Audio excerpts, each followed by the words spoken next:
Welcome, guys. It is nearly 1 o'clock Monday, so it's less than 24 hours.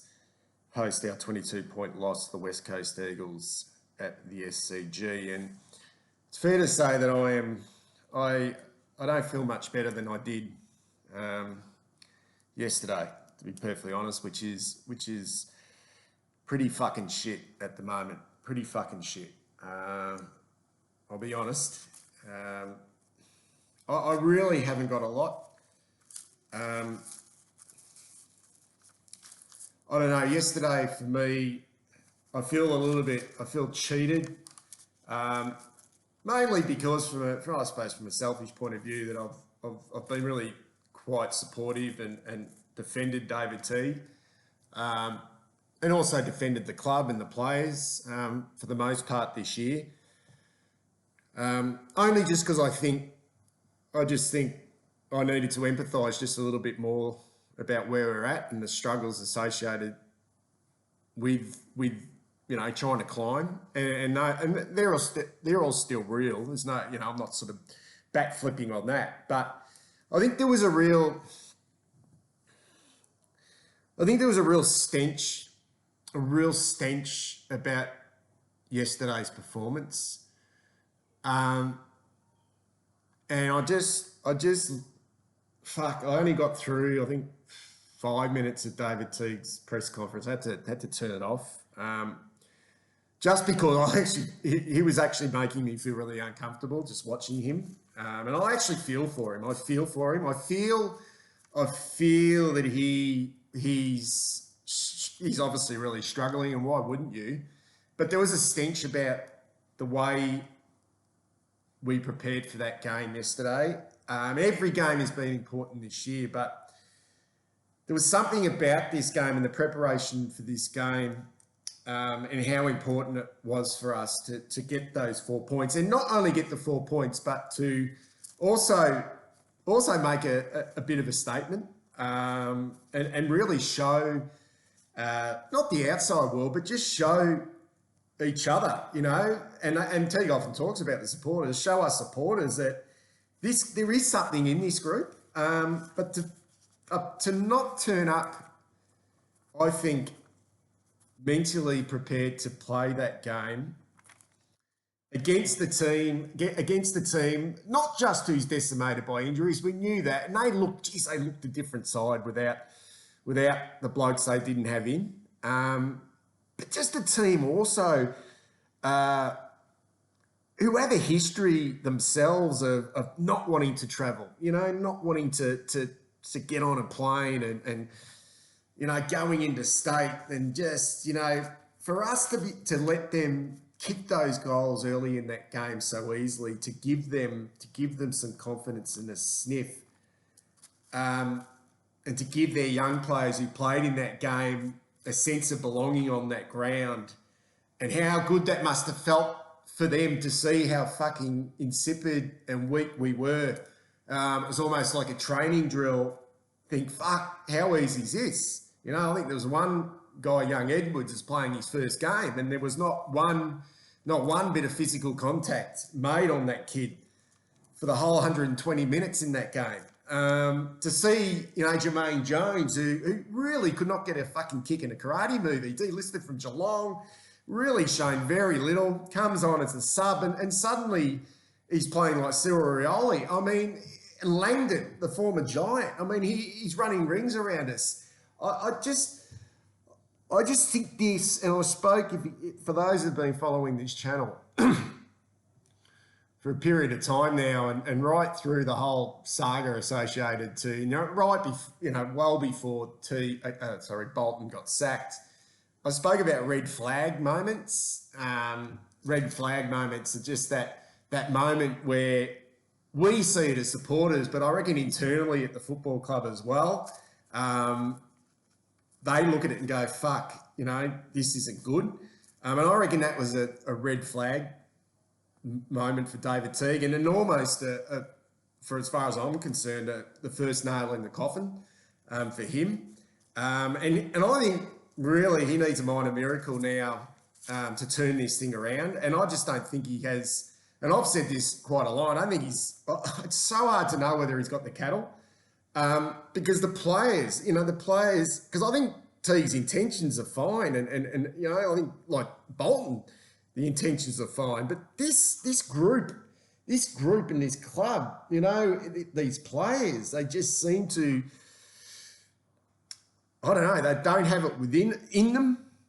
They don't have it in them to fight. I don't know. So I needed to go back, and the reason, I think we're probably going to hear, and the thing, I've been empathise with David Teague because he's only coached the 40-odd games, which isn't a lot. But we've seen players before delisted, within 2 years. So it's not, if he's no good and he's no good and we're not moving forward, we're not progressing in a manner in which we should be. And we're not saying, we did not have to play finals football this year, even though we said we would. But we need to see some incremental improvement. We need to see that. So if we can't see it in the last 10 games, something for us to hang our head on. I don't know how I just do not know. I can't, for the life of me, understand how he can survive. And if they think they're going to just sack all the assistant coaches and bring in a wealth of new assistant coaches and think that's suddenly going to change things, I don't know. They've got to do something, I suppose. But I needed to go back, and I needed to go back to August the 15th, 2019, to Teague's press conference when he was appointed senior coach of the football club after serving as an interim. All right, and he went into this job with his eyes wide open, David Teague. And he said, I always wanted to be a senior coach. And if the one club I wanted to coach, the 18 clubs I wanted to coach, he wanted to coach Carlton. Okay? He wanted to coach Carlton. He was flanked by Mark Lagutashe, the president, the outgoing president, and CEO Kane Little. David Teague in the middle of this press conference. If you get a chance, go back and have a look at it.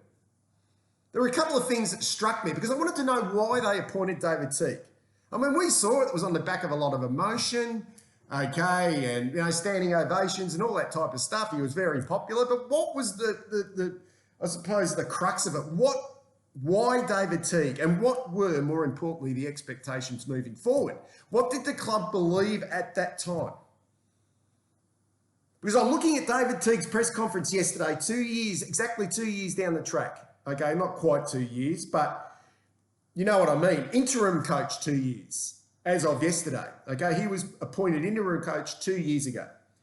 And I'm looking at his press conference yesterday, and his press conference, even though it was very flat, all his messages have been exactly the same throughout his time. So what has improved in that time? So this is what Kane Little said. We needed a coach that could come in and hit the ground running. We needed a coach that was perfect for this group, where this group was at right now. We did not want someone who would come in and need to take time. So the profiling we have undertaken says Teague is the perfect person. So a long process, 12 interviews, a long process, exhausting process. The profiling we have undertaken says Teague is the perfect person. He could not be more ready to coach right now. This team is ready to go. That was 2 years ago. Teague said, I know this team has more in them.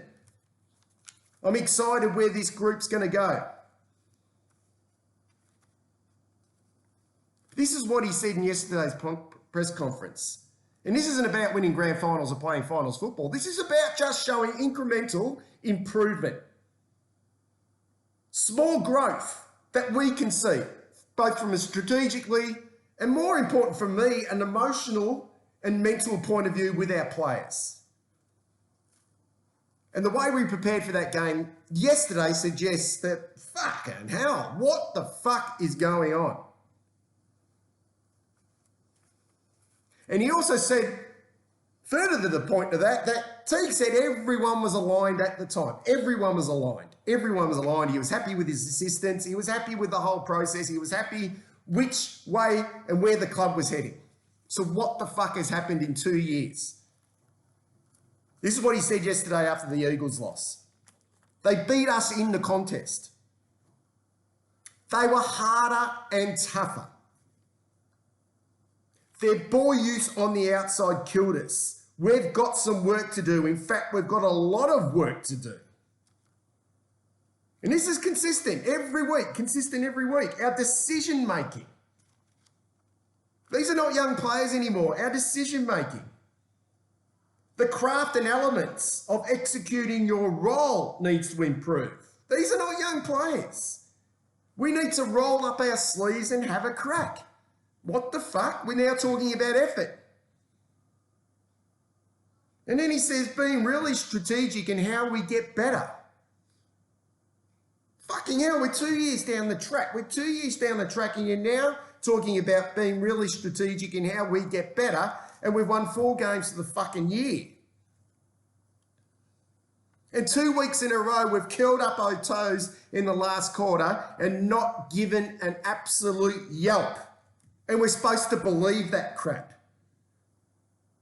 And we have too many, he didn't say it, but he might as well, we have too many passages and too many not executing their role.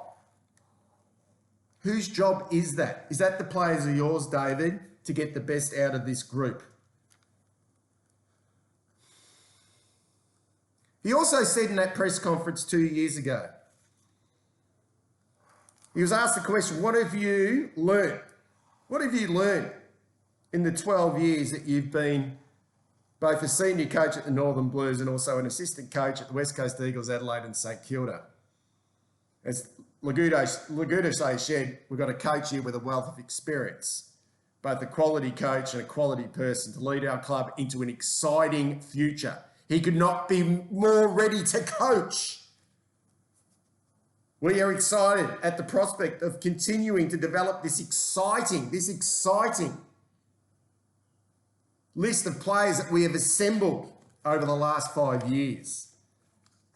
Half of them playing in the fucking VFL. But this is what David Teague said, what he'd learnt. He'd learnt that the most important thing is to do it my way. To do it my way. That's great. But unfortunately, David, your way ain't working, bud. It's just not working. It's not even working a little bit. So, fuck, I feel for you. Fuck it. More than anything in this world, I wanted it to work for you. Because I think you were one person, okay, we would have loved to have seen success come to. Your way hasn't worked, mate. And whether it's you being stubborn or what the situation is, fuck, it's got to the point now where you're in a lot of strife. You're in a lot of strife.